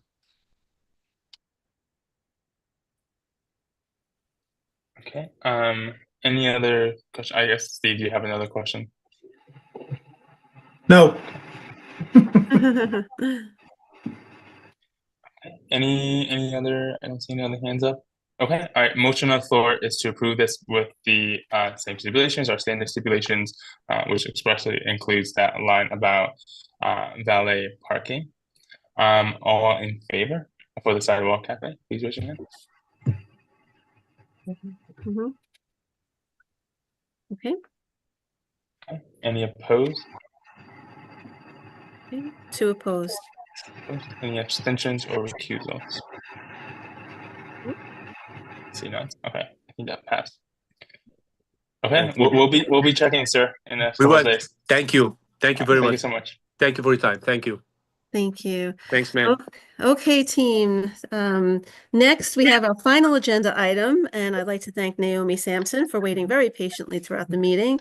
It's a review of New York State Senate Bill S4045A, sponsored by State Senator Andrew Gennardis, requiring the installation of intelligent speed assistance devices for repeated violation of maximum speed limits. Again, the bill is 2025 S4045A. I think I I don't know if I put a slide on this. Let me just see. Just for our viewers at home.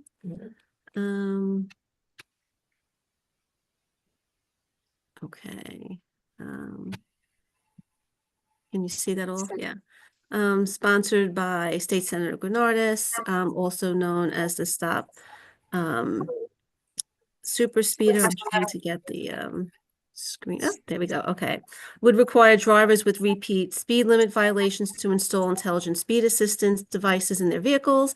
Intelligent speed assistance devices prevent cars from going 5 miles per hour over the speed limit. Drivers who accumulate 11 or more points over a 24-month period, or those who receive 6 or more red light camera tickets over 12 months would be mandated to install these devices. The driver would be responsible for the cost of installation with a waiver program in place for those unable to afford the cost. So that's my slide on it. I'm going to stop my share and turn it back to you, Jack. Okay, so I propose this as an agenda item, and Naomi, we'll turn to in just a second here, because we've been discussing a lot about pedestrian safety, and I thought I saw an interesting bill come across sponsored by local senator, of course, Granardis. The speed limit already is 25 in many parts of the city. This seems like a reasonable next step to take for those who continue to break that law. We've spoken about enforcement. We've spoken about issues there. Installation of these kind of devices seems to very directly tackle the problem that we've seen in and around the community in the past. A lot of pedestrian safety issues come from speeding, come from driving for people who despite going 10 miles per hour more than average, right, increases casualty potential by quite a bit. And so I'll turn it over to Naomi, but I just figured that this sounds like a very good opportunity for us as a committee and then as a board to really speak in support of this is my hope here. Yeah, so Naomi, please. Thank you, Jack, and thank you everyone for reviewing our bill. The senator is passionate about street safety. He's made a reputation after we have Sammy's Law.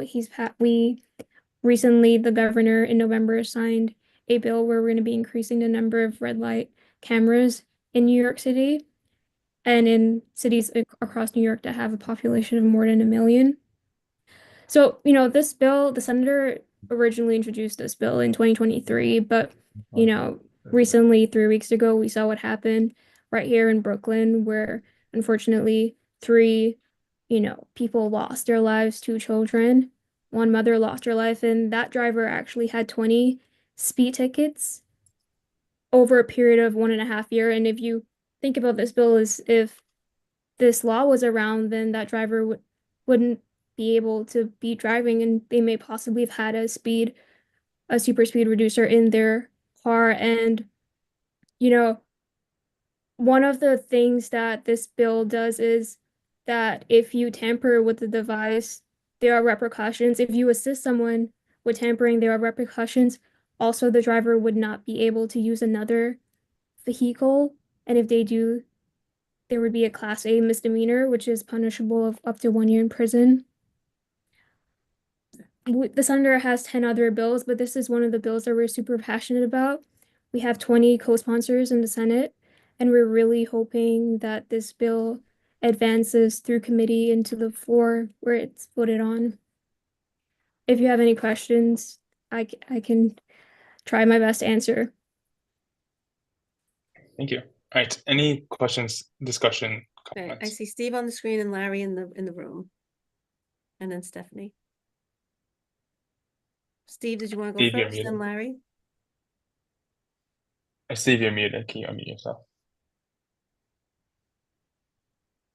I just want to be very clear that I absolutely support the idea behind this. However, it is also true that, I personally have experienced circumstances in which I really had to hit the accelerator to avoid an accident and to avoid having somebody hurt. My understanding is that the reason we have cars that can go that kind of speed is because sometimes you need that kind of speed in order to make things work correctly. And I think that by putting, I am totally in favor of removing licenses from people that are like that kind of thing. But as far as putting a speed limitation on the car, okay, at any time, I think what you do is you put that person who's already shown themselves to be a poor driver, makes them an even worse driver. And so for that reason, and only for that reason, I do not support this. Okay, Larry? I know in years past buses had speed governors. Is this the same technology? I'm talking that's decades Sorry, ago.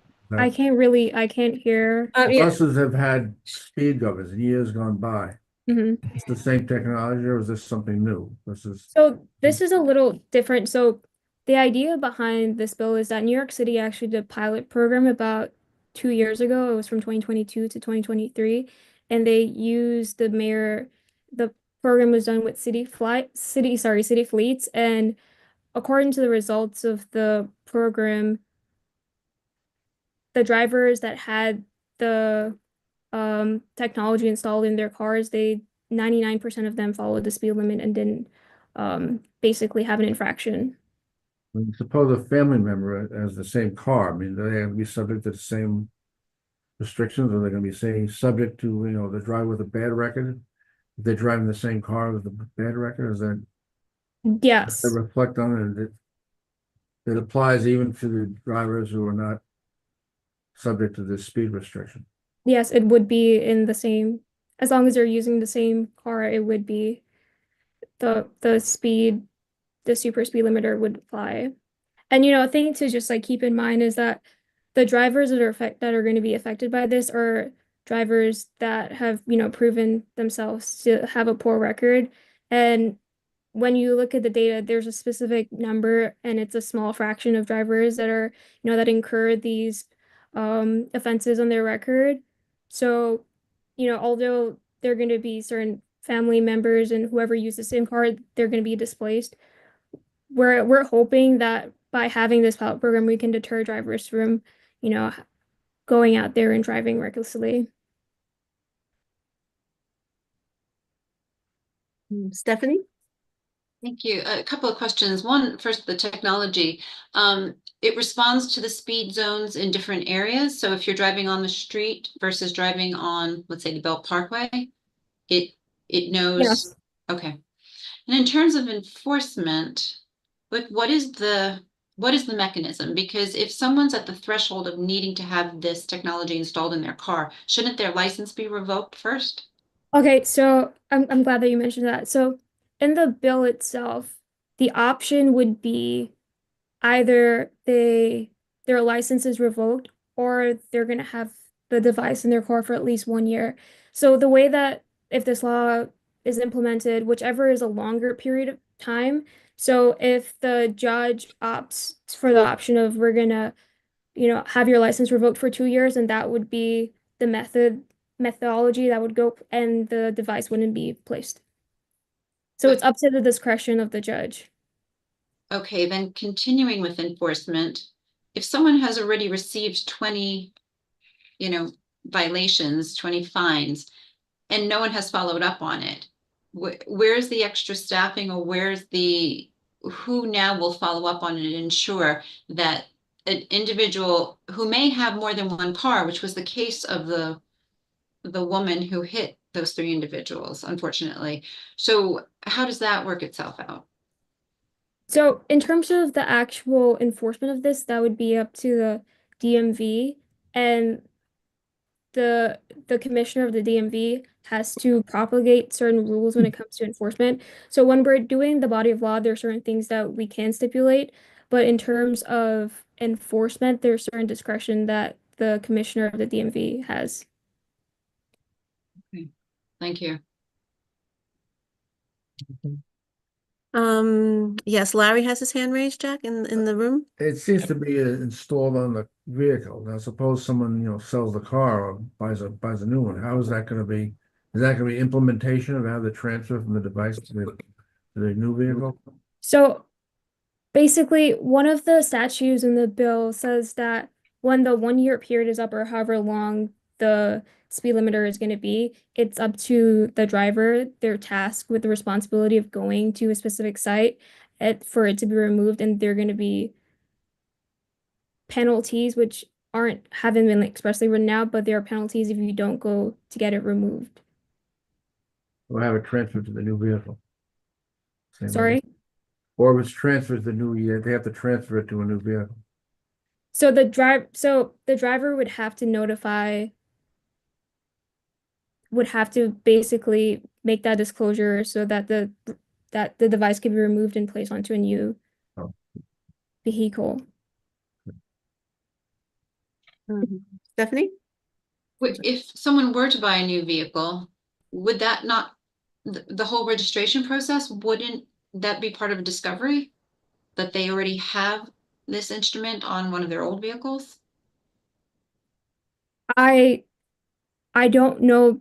So basically, the way that this is gonna go, because certain parts of this bill haven't actually been ironed out because the discretionary power again of the commissioner of implementing the way that the process will work will ultimately be up to the commissioner of the DMV.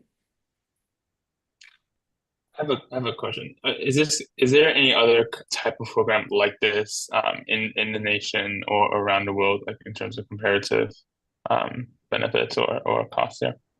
So I can't really tell you that for sure, but what I will say is that in New York City, we have the ignition interlocking device. I don't know if you heard of that program, which is for drunk drivers, where unless you're sober, you won't be able to start your car.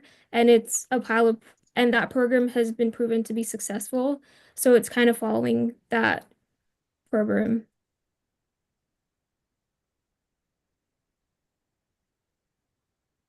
Okay. Any other? Okay, Dino first and then Doris. Yeah, so I do want to express that I am in support of this. I do think it's barely a punishment given, like you don't get your car taken away. You still get to drive. And even if you did, we live in New York and you got subways and buses and it's pretty easy to get around. But this is also reactionary, and part of the problem, what caused the crash on Ocean Parkway and a lot of the fatalities that we see is infrastructure and the way that the roads are designed. And I don't know if the senator has a plan in the works to redesign certain places, because Ocean Parkway is basically like a highway that cuts through Brooklyn. Thank you for your question.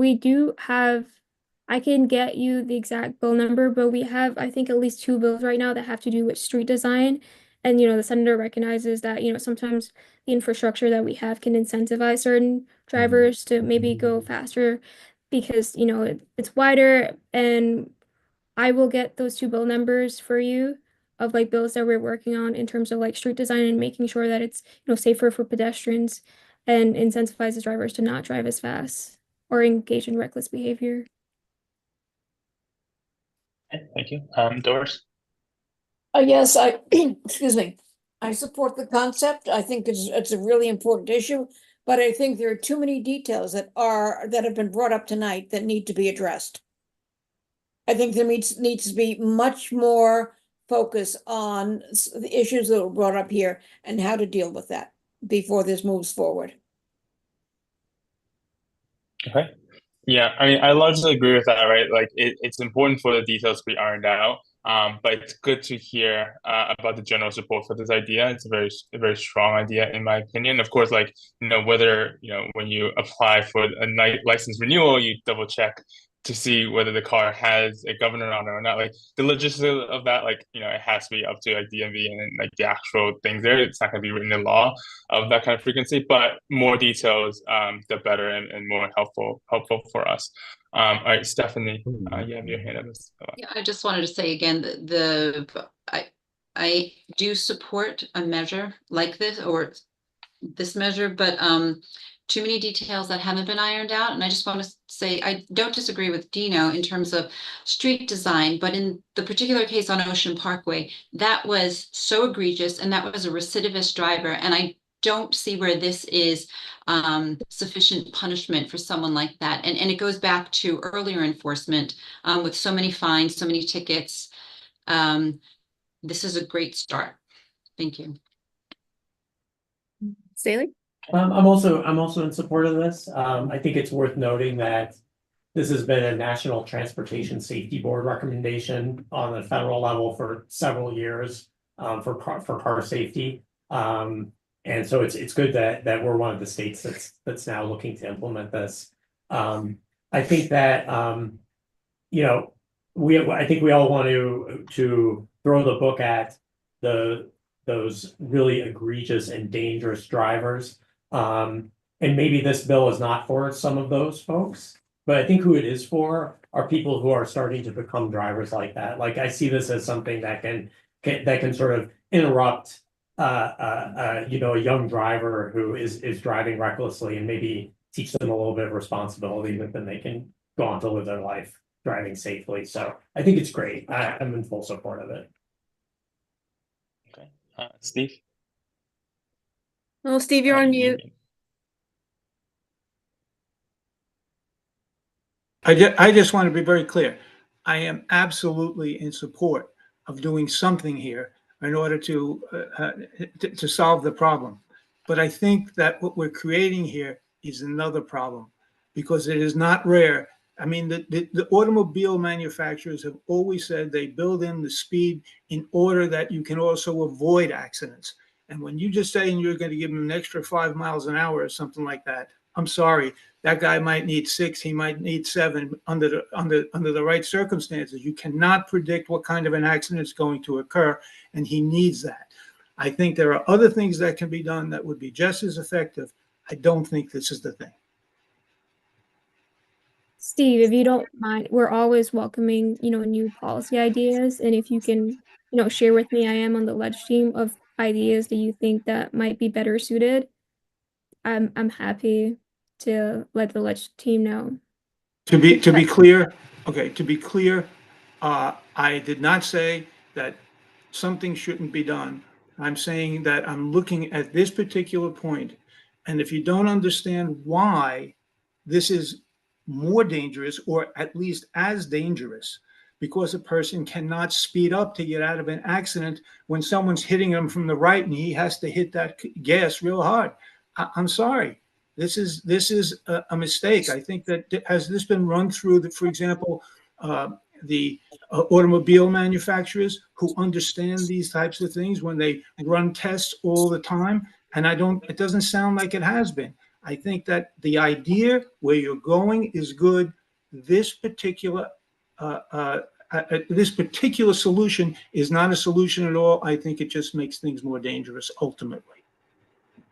Thank you, Steve. I think you might have misunderstood what I said. You said that you might have some other policy solutions that might be better. And if you can share those with me, I'd happy to take that to the team as well. Because Sure. street safety is something that the senator I think lifting the license and making sure that doesn't happen. That's revoking the license permanently. Okay. I suppose we've spoken about this kind of licensing issues before, where again, it goes back to the enforcement of it, where how do you enforce if someone's gonna drive without a license, and they're already speeding, that already seems hard based off of the conversation we've had in the past in terms of the other meetings. In this case, it seems like installing a device directly into a car that would be driven, by someone who would attempt to speed again, recidivist speeders, per the term before. That seems like a very direct enforcement action, and doesn't prevent any other drivers, right, from speeding up in order to run away from a crash, per your statement, Steve. This will only affect those who are constantly speeding to rack up that many points. And really, from the perspective of a judge, right, it sounds like the judge still has a way of saying, we'll take your license away if it's super egregious. Steve, please. Okay, do you have a comment? Okay, any other comments? I see a hand. Oh, I'm sorry, Carmen. There is one line here that says the technology shall allow for slight acceleration past the speed limit if necessary based on traffic conditions. Because Steve's point was right, you don't know the driver in front of you, behind you, and if you need to get away, there is something here that says it will allow the car to go a little faster. So, just so I understand that would, I mean, if it says it'll allow them to go to 5, maybe it's 6, maybe it's 7. I'm saying to you, you can't put that limit on it. You don't know what the circumstances are on the road. That's all I'm saying. Sounds like advocacy for an Autobahn. Okay, any other comments here? Any other questions here? Dina? Just to Steve's comment about the limiter in general, like, does the benefit kind of outweigh the risk though? Because like, how many times is that realistically going to happen where you need to speed over 5 miles an hour to get away from something? You know, going 30 miles an hour, through the city is pretty fast as it is. And again, if there's like that 1% of circumstances where, an accident happens because you weren't able to speed, that's assuming that you were able to prevent the crash in the first place. There's like so many factors that it's a big like assumption to make that putting the speed limiter is going to cause accidents because you can't speed fast enough away from something. Like, how many times have you had to do that in your life, Doris, and I think Larry had your hand up, but Doris. Yes, I just put it up. And this is only for drivers who have very serious, egregious misconduct. If I were writing the bill, I would put it's like 10 or this, I would cut it in half. But you have to be an absolutely horrendous driver to have this imposed on you. And I think we have to remember that. But I also believe, and I think we've stated many things here, that there are details in here that need to be worked out, and we would have a better bill. All right. Okay, so with 7 minutes left, I would like to put forward the motion in support of the general construct of this bill and providing comments based off of what we said in this meeting, potentially around reducing the number of points required to require this, potentially having slightly different slightly different upper limits in case of potential requirement of speeding, more details there, and just a general further detailed review. And of course, we would love to have you guys back when the bill is closer to being voted on for further comments. But as it stands, given the details that we have right now, and the idea seems to be well supported on the committee, I make that motion. Is there a second? We have a second? Second. Yep. Okay. All in favor? Okay. Okay. Any opposed? Just okay, 1. Okay, motion carries. Thank you. Okay. Thank you so much. All right, that concludes our agenda, everyone. Wait a minute. Oh, no, go ahead. I'm sorry. Go ahead. Sorry, before we adjourn, Yes. at the last meeting, we were discussing registration of e-bikes and motorized bikes, and that was tabled. I would like to see that on a future agenda. Okay. And a second point would be new business. The city council has passed legislation that will allow the installation of private e-bike charging stations on sidewalks. And these stations are 8.5 feet tall and 4 by 4.